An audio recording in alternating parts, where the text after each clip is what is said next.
말씀은 신약 누가복음 14장입니다.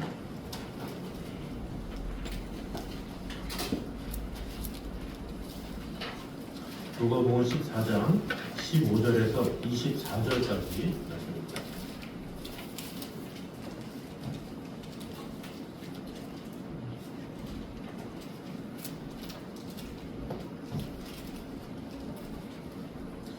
누가복음 14장 15절에서 24절 신약 120페이지입니다. 교독하도록 하겠습니다. 함께 먹는 사람 중에 하나가 이 말을 듣고 이르되 무릇 하나님의 나라에서 떡을 먹는 자는 복되도다 하니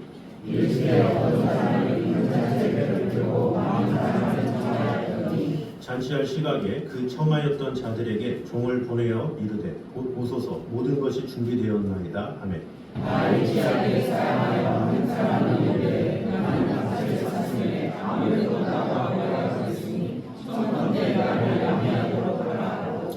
또 한 사람은 이르되 나는 소 5겨리를 샀음에 시험하러 가니 청컨대 나를 양해하도록 하라 하고 또 한 사람은 이르되 나는 가졌으니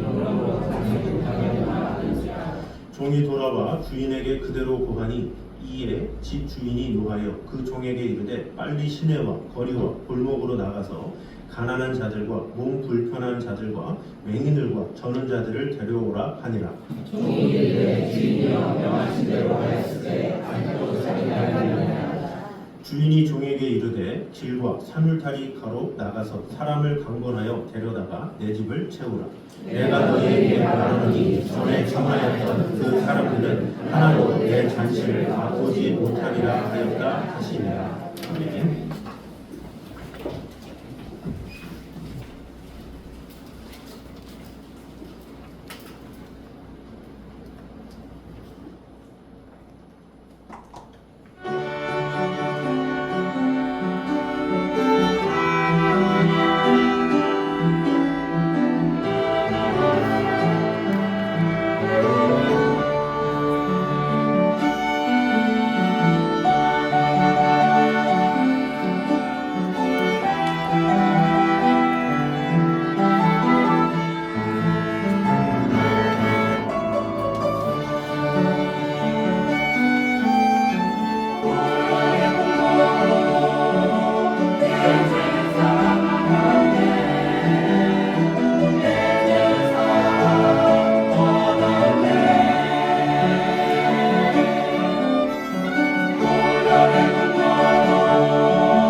주님 감사합니다. 오늘도 우리와 늘 언제나 함께 하신 주님 하나님의 귀한 말씀으로 또 주님의 보혈의 공로로 우리를 구원해 주심을 감사합니다. 오늘도 주님께 감사하며 우리의 마음이 우리의 생각이 주님을 향하는 귀한 시간 되게 하여 주시옵소서. 예수님의 이름으로 기도드립니다. 아멘.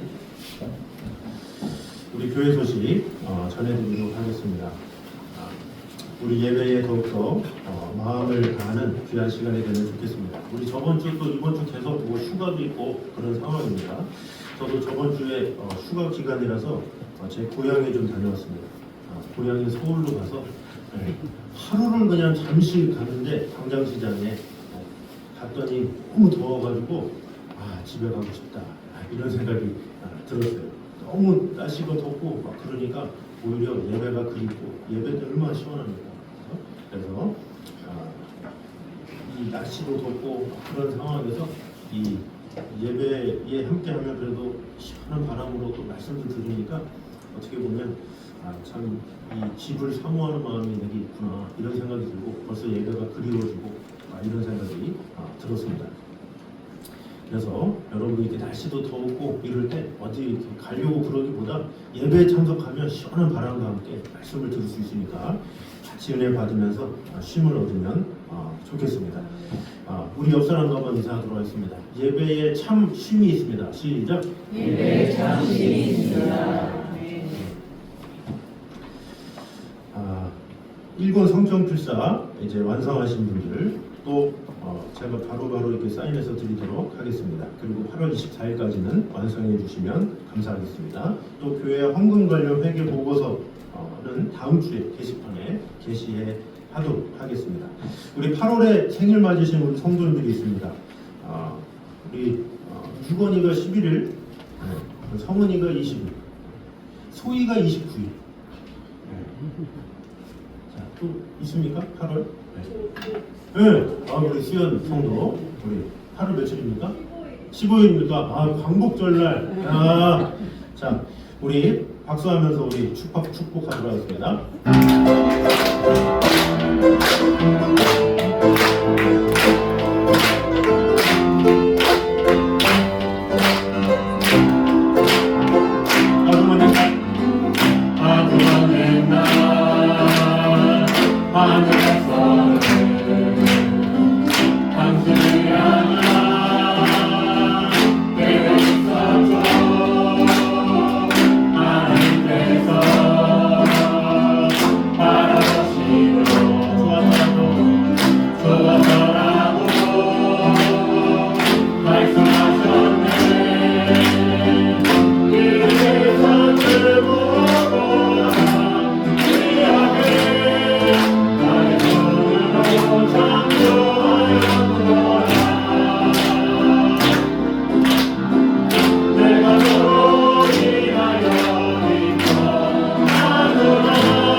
기도하겠습니다. 하나님 감사합니다. 하나님께서 우리 귀한 성도자매들을 이곳에 보내주심을 감사드립니다. 우리 김동환 성도 주님께서 은혜 주시고 함께 하시고 축복해 주시고 우리 유건이와 또 성은이 소희 위에도 하나님의 축복과 은혜가 임하게 하여 주시고 우리 수연 성도 하나님께서 이곳에 오게 하셨사오니 아버지 하나님의 귀한 축복으로 더욱더 하나님 앞에 귀하게 쓰임받은 성도 될 수 있도록 주님 언제나 함께 하여 주시옵소서. 앞으로 이들의 인생 가운데 주님께서 참여해 주시고 또 지켜주시고 돌봐주셔서 이들의 삶이 더욱더 주님 보시기에 부족함이 없는 삶이 될 수 있도록 주님 언제나 함께 하여 주시옵소서. 예수님 이름으로 기도드립니다. 네, 감사합니다. 자, 우리 오늘 이 시간에는 하나님의 초청이라는 제목으로 은혜를 나누도록 하겠습니다. 이 누가복음 15장, 14장 15절에서 24절 부분은 두 번을 생각했는데 한 번은 지금 하고 또 한 번은 우리가 전도 시즌에 맞춰서 해보도록 하겠습니다. 자, 그래서 이 오늘 말씀은 예수님께서 베레아 지역에서 사역하시던 중에 하신 이 큰 잔치 비유다 이렇게 할 수가 있습니다. 그래서 이 바리새인들이 예수님을 초청했죠. 그런 초청을 받은 예수님께서 바리새인들을 향해서 하신 말씀이요 비유라고 볼 수가 있습니다. 그래서 이 예수님의 이 비유는 당시 유대인들의 생각을 반영한 말씀이었다라고 볼 수가 있죠. 이들은 하나님 나라의 잔치에 자신들은 당연히 초대받았다 이런 생각을 했겠죠. 왜? 자신들은 율법을 잘 지키기 때문에. 그래서 예수님은 오히려 초대받은 다음에 야 너희들 참 대단하다, 훌륭하다 이런 식으로 칭찬하는 것이 아니라 오히려 너희들이 복된 것이 아니라 하나님 나라에서 떡을 먹는 자가 복되다라고 얘기하면서 반전을 이야기하시는 내용이 오늘 나와 있습니다. 그래서 오늘 이 비유를 통해서 예수님께서는 세 가지 비유를 이 교훈을 주십니다. 우리 한번 읽어보도록 하겠습니다. 시작. 하나님 나라의 초대는 먼저 유대인에게 주어졌지만 그들은 거절했다 하는 것입니다. 자, 비유에 등장하는 첫 번째 초청 대상은 유대인들이죠. 근데 그 유대인들이 초청을 받았는데 그들이 거절했다라는 것이 오늘 본문의 내용입니다. 왜 거절했느냐? 세상 일에 마음에 뺏겨서 결국에 세상 일에 바쁘느라고 거절을 해서 초청에 들어올 수 없는, 잔치에 들어올 수 없는 상황에 처해졌다라는 것이 첫 번째 주제죠. 둘째입니다. 시작. 하나님은 잔치로 부르신다라는 것이죠. 첫 초청이 거절됐기 때문에 주인은 종을 시내로 보냈죠. 그래서 거리와 골목에 가난한 자들, 병든 자들, 또 맹인과 저는 자들을 불러라 이렇게 이야기를 하고 있죠. 그러니까 당시에 하나님 나라에 도저히 들어올 수 없는 그런 사람들을 불렀다라고 볼 수가 있죠. 그래서 예수님이 그 당시에 세리와 창기, 죄인들, 병자들 이런 자들에게 복음을 전했고 실제로 그들이 주님의 말씀에 귀를 기울여서 하나님 나라에 속하게 된 내용들이 나와 있죠.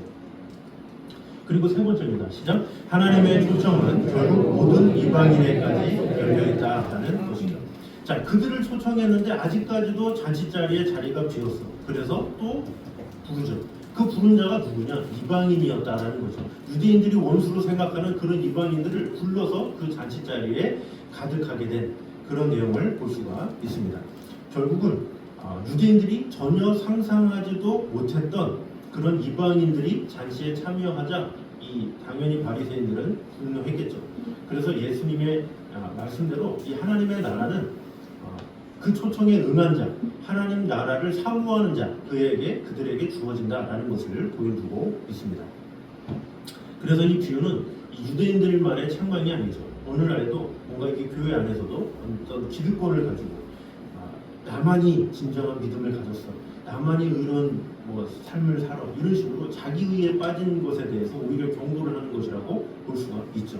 오히려 다른 이웃을 돌아보고 주위의 영혼들을 위해서 늘 기도하는 자를 하나님께서 오히려 품어주시고 돌봐주신다라는 사실을 오늘 본문에서는 보여주고 있다라는 것이죠. 그럼 오늘 본문을 통해서 우리에게 주의 은혜를 보도록 하겠습니다. 먼저 읽도록 하겠습니다. 시작. 하나님은 세상의 잔치를 예비하고 우리를 부르시다. 하나님은 세상의 잔치를 예비하면서 우리를 부르신다라는 거죠. 자, 소위 이 예화를 큰 잔치의 비유라고 알려진 내용입니다. 그래서 이 16절에 이렇게 말을 하고 있죠. 같이 한번 읽겠습니다. 시작.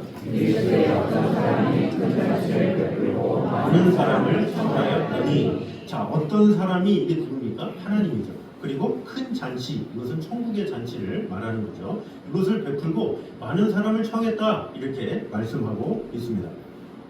이것은 단순한 잔치가 아니라 많은 사람을 초청한 위대한 잔치다 이렇게 볼 수가 있죠. 성경은 여러 곳에서 이 천상의 잔치를 묘사하기도 합니다. 이사야 25장 6절 말씀 한번 보도록 하겠습니다. 시작. 만군의 여호와께서 이 산에서 만민을 위하여 기름진 것과 오래 저장하였던 포도주로 연회를 베푸시리니 곧 골수가 가득한 기름진 것과 오래 저장하였던 맑은 포도주로 하실 것이며. 자, 앞으로 이런 잔치를 베풀 것이다 이렇게 예언을 한 거죠. 요한계시록 2장 17절을 보면 생명나무의 가실과 감추었던 만나가 예비되어 있다 이렇게 기록되어 있습니다. 그리고 요한계시록 22장에 보면 생명수가 흐르고 생명나무가 늘어서고 햇빛보다 밝은 하나님의 영광이 비친다. 그런 하나님의 나라가 아주 화려한 것을 보여주고 있죠.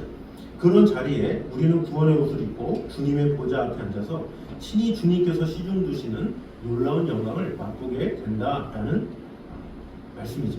자, 그런데 이런 영광된 자리, 이런 화려한 자리, 이런 잔치들은 이 세상에 있는 동안에도 많이 있었습니다. 그 예가 에스더 1장에 나오죠. 페르시아 왕인 크세스의 180일 잔치가 나옵니다. 그래서 이 페르시아 제국의 아하수에로 왕은 자신의 부와 영광을 자랑하기 위해서 180일 동안 잔치를 했죠. 자, 1장 4절입니다. 같이 한번 읽겠습니다. 시작. 왕이 너를 알고 180일 동안에 그의 영화로운 나라의 위엄의 척척함을 나타낸다. 네. 자, 척척함을 며칠 동안? 180일 동안 나타냈다. 근데 이것은 왕궁에서 한 거고 백성들을 위해서 또 하죠. 5절 시작. 이날의 지남에 왕이 또 지천만에 백성을 위하여 왕궁 소원들에서 7일 동안 잔치를 베풀세. 그죠? 180일 동안 잔치를 베푸는데 또 백성들을 위해서도 일주일간 더했다 이렇게 볼 수가 있습니다. 그 잔치에 얼마나 화려함이 있었는가 6절에서 8절에 이렇게 나와 있습니다. 같이 한번 읽겠습니다. 시작.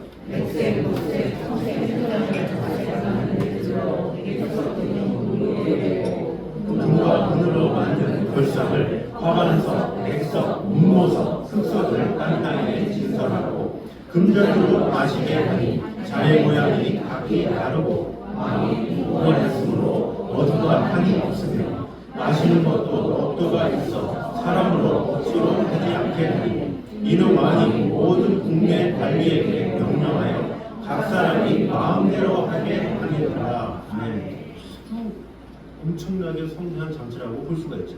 이것도 모자라서 왕후인 와스디도 잔치를 베풉니다. 같이 한번 읽겠습니다. 시작.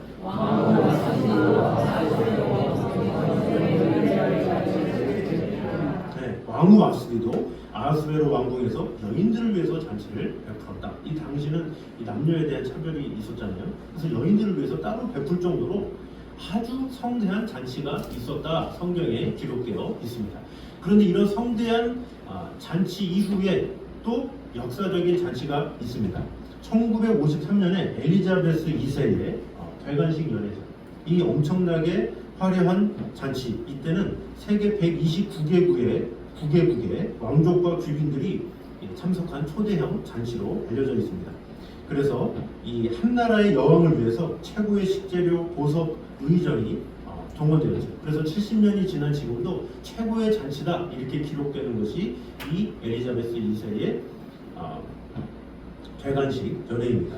자, 그런데 중요한 것은 이 땅에서도 잔치가 있고 하늘나라에 잔치가 있는데 이 둘의 잔치는 차이가 있다라는 사실이죠. 그 차이가 무엇입니까? 첫 번째로는 잔치를 여는 의도라는 것이죠. 위에서 말한 왕도 그렇지만 대부분의 왕들은 잔치를 왜 합니까? 자기의 명예를 드러내기 위해서, 자랑하기 위해서 잔치를 한다라는 거죠. 에스더 1장 4절에 아까 뭐라고 그럽니까? 그의 영화로운 나라의 부황과 위엄의 혁혁함을 나타내려고 이렇게 얘기를 하고 있죠. 우리 이렇게 부자야, 이렇게 잘 나가, 그거를 드러내려고 잔치를 열었다라는 거죠. 자랑하려고. 그러니까 자랑하려고 한 잔치이기 때문에 어떻습니까? 그 의도가 왕을 위한 잔치다라고 볼 수가 있죠. 엘리자베스 2세 여왕도 어때요? 자신이 주인공이잖아요. 그 의도가 백성들을 위한 게 아니라 자기를 위한 거예요. 자기를 드러내기 위해서, 자기를 나타내고 자기를 자랑하기 위한 것이 세상의 잔치다라는 것이죠. 우리 또한 그렇죠. 우리가 결혼식이나 돌잔치를 간다 그러면 축하해주러 가잖아요. 그래서 축의금을 들고 가죠. 왜? 그들을 축하해주기 위해서. 주인공이 그들이에요. 그들을 위해서 우리는 축하해주는 거죠. 이 세상의 잔치는 다 그래요. 그러나 하나님의 잔치는 아니다라는 거죠. 하나님을 축하하기 위해서 하나님 나라에 참여하는 것이 아니라 우리가 축하받기 위해서 가는 거예요. 잘하였도다 착하고 충성된 종아 하면서 우리를 칭찬하고 우리에게 복 주시고 우리에게 은혜를 주시기 위해서 잔치의 자리에 부르셨다라는 것이 세상의 잔치와 하늘나라의 잔치의 차이다라는 것이죠. 두 번째로는 잔치의 기한이죠.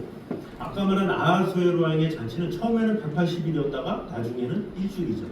그리고 나서 어떻게 됐어요? 아하수에로 왕은 시간이 지나서 죽었죠. 엘리자베스 여왕은 마찬가지죠. 이런 성대한 잔치를 치렀지만 바로 다음 날이 돼서는 막을 내리게 되었다는 거죠. 세상의 잔치는 기한이 있어요. 다 영원할 수가 없는 거예요.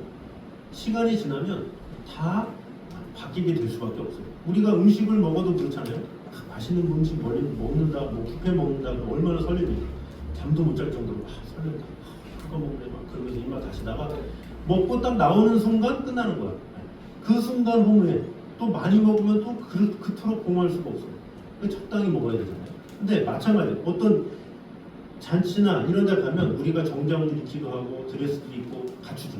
그런데 그곳에 들어가서는 여러 가지 뭐 맛있는 것도 먹고 교제도 하고 하지만 그 잔치에 나오면 다시 평상복으로 입는 거야. 그 잔치가 영원하지 못하다는 제한이 있어요. 그 잔치가 길든 짧든 어쨌든 끝난다라는 거죠. 그러나 하나님의 나라의 잔치는 영원하다라는 것이 특징이에요. 영원한 설렘이 있다라는 거죠. 거기서는 어때요? 아픔도 없고 고통도 없고 슬픔도 없기 때문에 그곳에서는 뭐 하고 나서 뭐 많이 했다고 공허할 것도 없어요. 계속 기쁨과 은혜가 넘치는데 언제까지? 영원하게 넘친다라는 거죠. 이 세상의 잔치는 제한적이지만 하늘나라의 잔치는 제한적이지 않다라는 것이 특징이다라는 것이죠. 그러므로 우리가 무엇을 삼아야 되겠습니까? 이 세상의 잔치는 누구를 위한 것인가 생각을 할 때 바로 이 세상의 각자의 주인공을 위한 것이지만 하나님 나라의 이런 잔치는 나를 위한 것이다 라는 것을 생각하면 더욱더 우리가 소중한 마음을 가져야 되고, 그리고 그 잔치의 기한은, 이 세상의 기한은 길어봐야 180일, 뭐 300일, 뭐 많아봐야 몇 년이겠지만 우리 하나님께서 여신 이 잔치는, 하늘나라의 잔치는 영원하다라는 그런 사실을 우리가 분명히 알아서 그 잔치를 소망하는, 그 잔치를 사모하는 저 여러분 되시기를 주님의 이름으로 축원합니다. 자, 두 번째입니다. 같이 한번 읽겠습니다. 시작. 어디든지 가야 한다는 것입니다. 자, 본문의 비유를 통해서 또 하나 배워야 할 것은 종의 충성스러운 태도다라고 볼 수가 있죠. 먼저 유대인들을 불렀어요. 그런데 불렀다라는 것은 약속을 이미 한 거죠. 그런데 다시금 아시죠? 며칠날 잔치 있는 거 아시죠? 오세요. 그랬어요. 그랬는데 다시금 갔더니 그들이 거절했다라는 내용이 나오죠. 우리 17절 말씀 보겠습니다. 시작.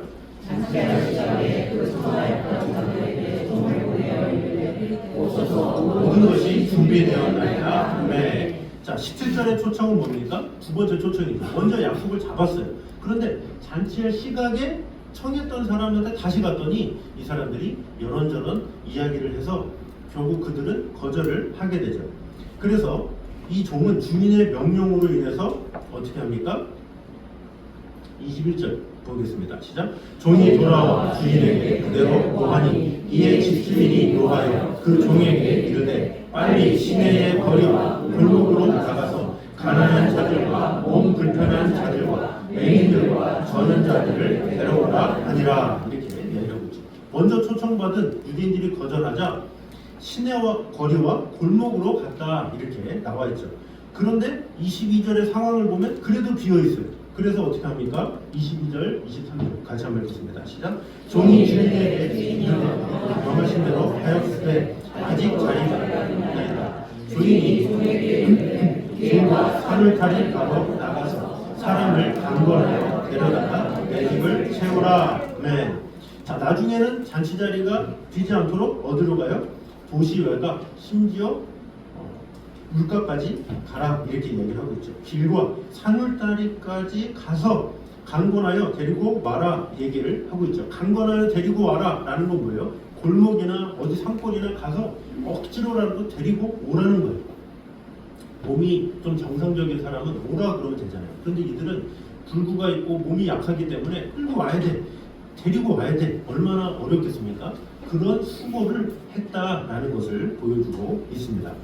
소경과 전림발이 불구자들을 직접 데려와야 했다라는 거죠. 직접 구축하고 함께 동행하면서 수고를 아끼지 않았다라는 것을 볼 수가 있습니다.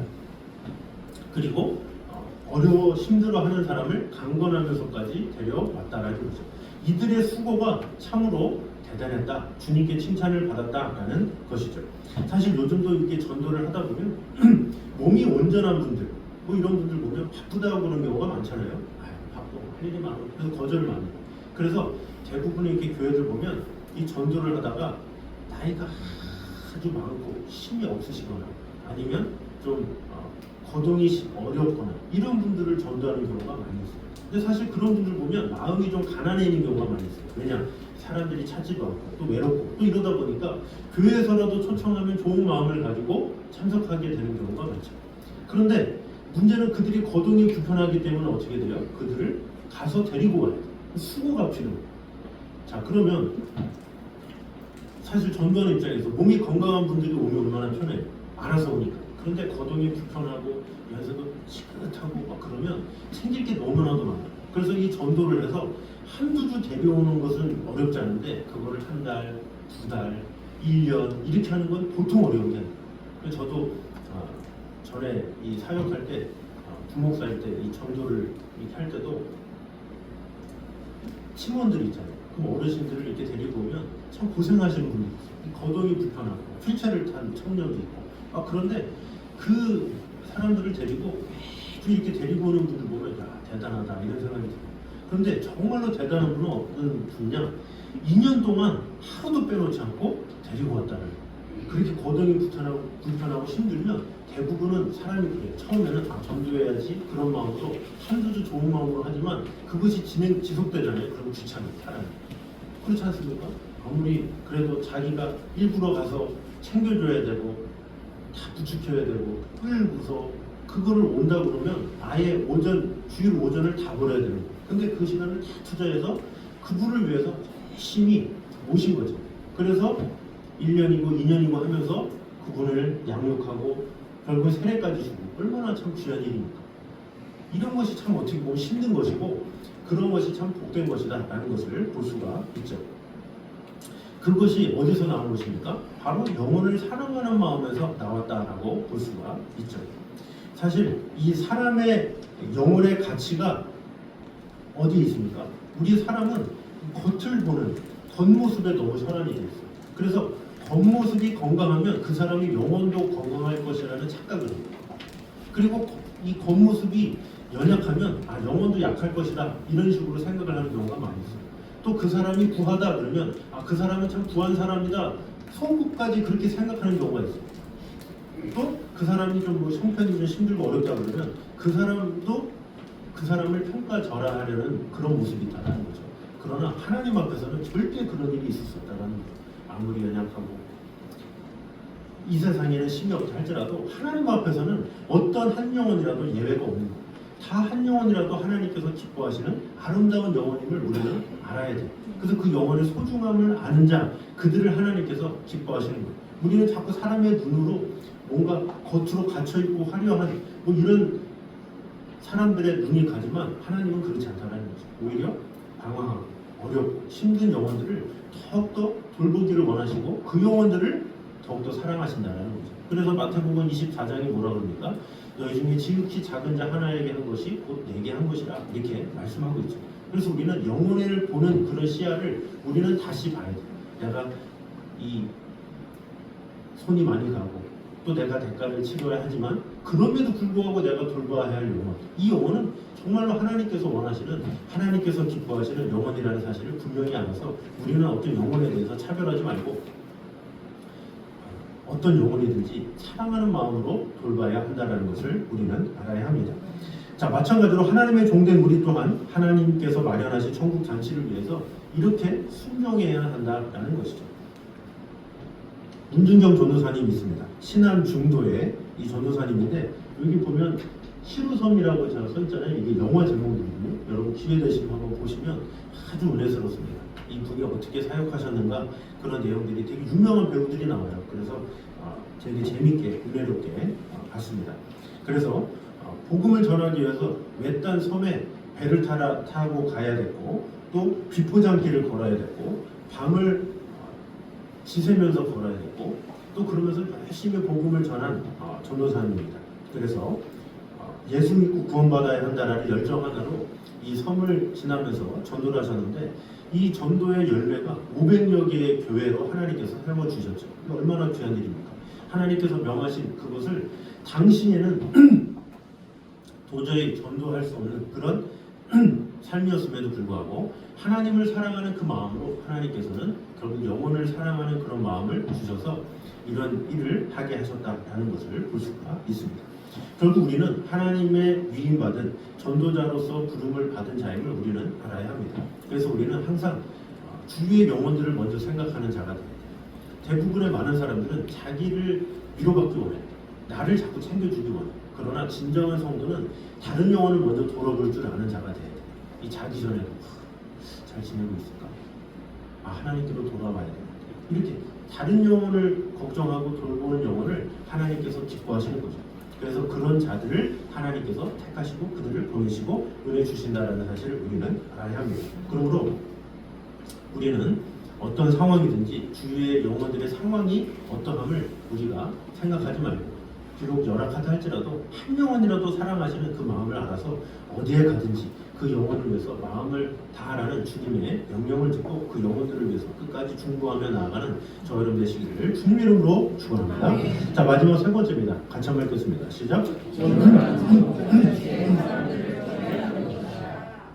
아멘. 자, 전도란 뭐냐? 천국잔치에 사람들을 초대하는 일이다라는 것입니다. 자, 17절을 보면 잔치를 준비한 사람이 종을 보내어서 사람을 초청했다 이렇게 이야기하고 있죠. 이 전도는 복음 증거가 단순한 종교 활동이 아니라 하나님께서 예비하신 천국 잔치에 사람들을 초청하는 그런 천국 잔치의 일이라고 볼 수가 있습니다. 요한계시록 19장 7절과 9절에는 이렇게 말씀합니다. 같이 한번 읽겠습니다. 시작. 자신을 준비하였으므로 9절 양의 보는 잔치에 청함을 받은 자들은 복이 있도다 하고. 자, 하나님께서 우리 한 사람 한 사람을 위해서 직접 청첩장을 만드셨다는 것을 알아야 합니다. 그래서 마치 결혼을 앞둔 신랑 신부가 종이에 정성스럽게 청첩장을 쓰듯이 주님께서도 우리를 향해서 다 청첩장을 쓰셨죠. 자, 그 청첩장을 한번 써봤습니다.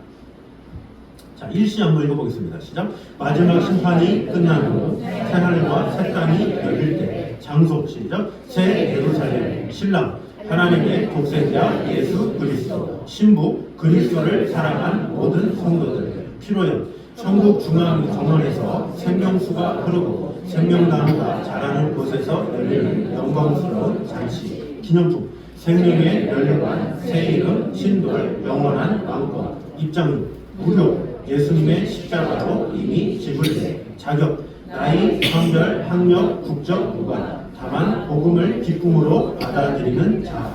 네. 자, 이것이 핵심이죠. 다만 복음을 기쁨으로 받아들이는 자. 이런 자를 하나님께서 원하신다라는 것이죠. 이 초청은 누구나 해요. 그러나 이 초청을 얼마나 기쁨으로 받느냐 그 사람에게 하나님의 축복이 있다라는 것이죠. 그런데 문제는 뭐냐? 그 초청의 가치를 모른다라는 것이 문제죠. 자, 그래서 이 본문에 나오는 18절부터 20절의 사람들의 내용이 뭡니까? 첫 번째 사람은 밭을 사가지고 내가 이 밭을 돌보느라고 못 가네요 이렇게 말을 하죠. 또 두 번째 19절에는 뭐라 그럽니까? 소 5겨리를 샀는데 이것을 시험해야 돼서 못 갑니다 이렇게 말하죠. 또 세 번째 19절에 뭐래요? 장가를 갔어요. 가정을 돌봐야 되네요 해서 안 갔다라는 거죠. 사실 이들의 변명 보면 그럴듯하잖아요. 밭을 샀는데 땅을 샀는데 얼마나 중요한 일이에요? 그리고 소를 샀는데 그 당시 때 생계에 가장 중요한 소를 얻었는데 그 소를 돌보는 거 중요하잖아요. 세 번째 장가 갔어요. 이 시집장가 얼마나 중요합니까? 그 세 가지 문제 정말로 중요하지만 이 중요한 문제는 동서 복음을 막론하고 역사적으로 막론하고 이것보다 더 중요한 건 없죠. 그래서 예수님도 마태복음 24장에 뭐라 그럽니까? 노아의 방주 때에 그때의 사람들이 시집가고 장가가고 자기 뜻대로 살았더라, 바쁘게 살았더라 이렇게 말씀하고 있죠. 그러니까 이 세상에 사람들이 늘 바쁘게 사는 이유가 뭐예요? 사실은 시집가고 장가가려고, 취직하려고, 또 뭐 출세를 위해서, 또 집을 살려고, 밭을 살려고, 더 큰 데로 가려고 이렇게 산다라는 거죠. 자, 그런데 주님께서 말씀하시는 것은 그것이 잘못됐다라고 말하는 게 아니죠. 이 사람이 당연히 집을 사야 되고 결혼해야 되고 뭐 취직해야 되고 당연히 해야죠. 그러나 우선순위가 뭐냐 그것을 말하는 거죠. 그 가치를 모르면 우선순위가 뒤바뀌어요. 이 세상의 사람들은 밭을 사고 소를 사고 장가를 가는 게 우선순위이기 때문에 그 우선순위 외에는 아예 배제를 하죠. 그러나 믿음의 사람들은 뭐예요? 하나님의 잔치가 너무나도 귀한 것을 알기 때문에 밭도 소중하고 시집가고 장가가는 것도 소중하고 또 소 사는 것도 소중하지만 그럼에도 불구하고 하나님의 초청 잔치를 더 우선시한다라는 것이죠.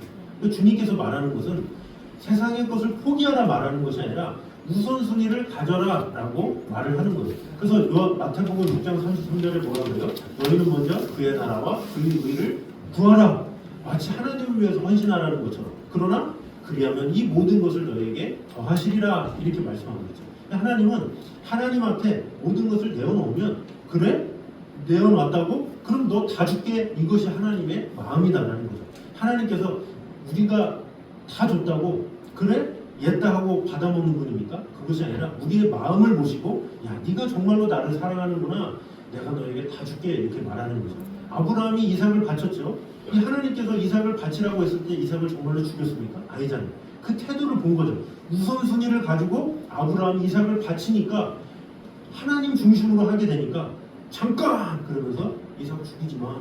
내가 너로 하늘의 별과 같이 바다의 모래같이 너를 강하게 할게 말씀하시죠.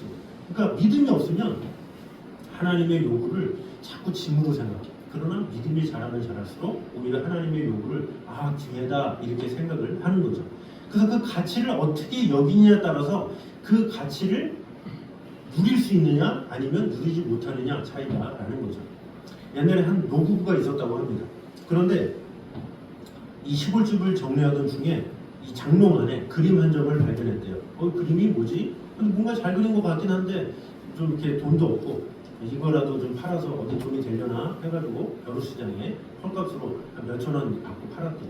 근데 얼마 뒤에 어떤 기사가 났다고 합니다. 20세기 초 화가인 모딜라니의 유작 지방 벼루시장에서 한 부자가 20억에 낙찰 이게 기사가 왔어요. 얼마나 그게 후회가 돼요. 자, 노부금 좋다 치고 그 손주들이 있다면 이거를 왜 파네 막 이렇게 됐겠죠. 이거 얼마나 안타까운 일이겠습니까? 이 복음의 초청도 마찬가지다라는 것이죠. 영혼을 약속하는 것만큼 귀한 게 어디 있어요? 우리에게 영원한 삶을 허락하고 우리에게 생명을 허락하고 이것만큼 귀한 게 어디 있어요? 우리의 생명의 문제가 뭐든지 해결된다는 것만큼 축복의 일들이 얼마나 귀합니까? 그러나 이 가치를 모른다는 것이 문제다라는 것이죠. 마태복음 22장 14절에 이렇게 말합니다. 시작. 택함을 입은 자는 적으니라. 네. 청함을 받은 자는 많지만 택함을 받은 자는 적다라는 거죠. 실제로 뭐 교회도 그렇잖아요. 어린 시절 교회 나오는 사람들은 많아요. 이게 전도를 해봐도 어떤 뭐 여관이나 뭐 나이트 클럽이나 어떻게 보면 누군가 일하는 사람들조차도 전도를 해보잖아요. 그럼 교회 다 가봤대요. 크리스마스 때 초코파이 먹으러 갔대요. 안 가본 사람이 없어. 청함은 많이 받았어. 근데 청함은 많이 받았는데 이게 살다 보니까 잊어버리고 이렇게 일이 바쁘다 보니까 뭐 직업의 상으로 여러 가지 일들로 인해서 하나님과 멀어진 사람들이 많이 있다라는 거죠. 또 교회도 마찬가지죠. 이 교회를 나오면 꾸준하게 다니는 사람도 있지만 어떤 분들은 5년 다니다가 또 10년 다니다가 또 15년 다니다가 또 어떤 분들은 심지어 20년까지 다니다가도 주님을 떠난 경우가 많이 있다는 거죠. 청함은 받았지만 택함 받은 사람은 너무나도 적다라는 것이죠. 자, 우리 또한 마찬가지죠. 우리의 손에 이 초청장을 받은 이들이 기쁨으로 응답하여 참여할 수 있도록 우리는 돕는 자가 돼야 돼. 그들에게 가치를 알려줘야 돼. 이 가치가 얼마나 대단한지, 얼마나 위대한지 그것을 우리는 알려줄 책임이 있는 거죠. 그래서 만약에 이 아까 말한 노부부가 우리의 부모님이라면 어떡할 거예요, 여러분? 그 그림을 갖고 있어 실제로. 그 바지끄댕이 붙잡고 절대로 팔면 안 된다고 지를 수고만 말리겠죠. 그 사실을 안다면, 그것에 대한 것이 명확하다면, 그러나 그것을 모르면, 그 가치를 모르면 노부부도 물론이고 그 자녀들도 마찬가지. 그 가치를 아는 자만이 누릴 수 있는 거고, 그 가치를 안다면 어떻게든지 해서 말려야 한다는 거죠. 마찬가지로 우리가 그 천국의 기쁨의 가치를 안다면 내 주위의 영혼들이 아직도 하나님을 모른다, 아직도 하나님 나라의 가치를 모른다 그러면 어떻게든지 그들로 하여금 아니야, 그 길로 가면 안 돼 하면서 그 하나님의 귀함, 또 잔치의 소중함, 그것을 자꾸 알려줘야 되겠죠. 그러므로 우리가 초청한 사람들과 천국 잔치에서 다시 만나서 충성된 종이라는 하나님의 칭찬 안에 거할 수 있도록 우리가 마음을 다해서 우리 영혼들을 위해서 오늘도 더욱더 사랑합니다. 주님 다시 오실 그날까지 내가 주님을 사랑하고 또 주님의 뜻 가운데 살겠습니다 라고 소망하며 나아가는 저는 되시기를 주님의 이름으로 축원합니다. 자, 우리 결론을 맺겠습니다. 우리 1번 읽겠습니다. 시작. 하나님께서는 우리를 위해 상상도 할 수 없는 최고의 잔치를 준비하시고 부르고 계심을 알고 하나님이 맡기신 사명을 충성스럽게 감당하는 자가 되자는 것입니다. 자, 두 번째입니다. 시작. 비록 힘들고 수고스럽고 거절당하는 일이 있을지라도 하나님이 준비하신 잔치 자리를 채우기 위해서 끝까지 순종하는 종이 되자는 것입니다. 자, 세 번째입니다. 시작. 우리의 손에 들린 초청장을 받는 이들이 기쁨으로 응답하여 전국 잔치에 참여할 수 있도록 진심으로 권면하고 기도하며 나아가는 자들이 되자는 것입니다. 자, 그래서 이 세 가지를 꼭 기억하면서 하나님의 나라의 축복과 은혜를 내가 먼저 누리는 게 중요해요. 내가 누리는 만큼 다른 이들에게 전할 수가 있습니다. 그래서 우리 모두가 그런 하나님의 나라의 축복, 주님 다시 오실 때까지 내가 이 길을 걸으며 이 소중함을 전하는 자가 되기 원합니다. 그런 마음으로 결단하면 좋겠습니다. 우리 다 같이 주님 다시 오실 때까지 우리 결단 찬양 같이 찬양하며 기도하도록 하겠습니다.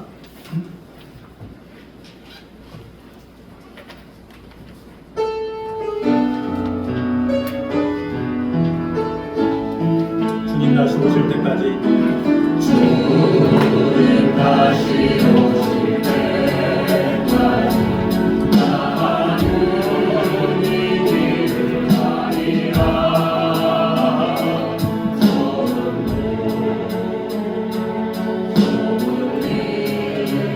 나의 십자가 나의 모든 위기를 끝에서 나의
하나님께서는 우리도 상상도 할 수 없는 최고의 잔치를 준비하십니다. 그 잔치는 바로 우리를 위한 자리요 영원한 자리입니다. 그 잔치의 소중함을 알고 주님, 우리를 위해 잔치를 열어주시는 하나님의 영광을 위하여 기쁨으로 잔치에 참여하는 자가 되게 하여 주시옵소서. 또한 비록 힘들고 수고스럽고 거절당하는 일이 있다 할지라도 하나님이 준비하신 잔치 자리를 채우기 위해서 끝까지 순종할 수 있는 자가 되게 하여 주시옵소서. 어떤 영혼이라도 사랑하는 마음을 가지고 끝까지 품는 마음을 가지고 그 영혼을 끝까지 사랑할 수 있는 그런 마음을 허락하여 주시옵소서. 기도했으면 좋겠습니다. 마지막으로 우리의 손에 들린 초청장을 받는 이들이 기쁨으로 응답해서 천국 잔치에 참여할 수 있도록 우리가 진심으로 권면하며 기도합니다. 그 영혼들을 위해서 마음을 다해 끝까지 기도하는 자가 되게 하여 주시옵소서. 우리 시간에 한 목소리로 같이 기도하며 나아가겠습니다. 기도하겠습니다. 하나님이 감사합니다. 하나님의 나라와 마음을 다해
우리를 위해 또 영원한 잔치를 예비하신 주님, 그런 주님의 잔치에 기쁨으로 참석하는 그런 자들 되게 하여 주시옵소서. 또 우리를 종으로 불러주셨사오니 수고스럽고 거절당한 일이 있다 할지라도 그 영혼을 사랑하는 마음으로 끝까지 주님께서 맡겨주신 그 초청장을 온전히 전달하며 같이 천국잔치에 참여할 수 있도록 진심으로 권면하며 기도할 수 있는 그런 자들 되게 하여 주시옵소서. 그러므로 내가 사랑하는 영혼들, 내 사랑하는 가족들 모두 같이 주님 앞에 나와 예배하며 하나님 나라에 같이 동참하여서 아버지 하나님의 뜻을 이루기 부족함이 없도록 주님 언제나 함께하여 주시옵소서. 우리 돌아오는 한 주간도 주님의 나라를 사모하는 한 주간이 되어서 하나님의 나라와 그 의를 위해서 마음을 다하는 그러함으로 하나님의 축복을 받아 누리기에 부족함이 없는 성도들이 될 수 있도록 축복해 주시고 함께하여 주시옵소서. 이제는 우리 주 예수 그리스도의 은혜와 아버지 하나님의 무한하신 사랑과 성령님의 교통하심이 늘 우리와 함께 계심으로 우리에게 진정한 기쁨과 은혜를 주기 원하시는 하나님의 나라와 영광을 위해서 살기 원하는 이 자리에 있는 모든 성도들과 가정 위에 이후부터까지 함께 있기를 간절히 축원하옵나이다. 아멘.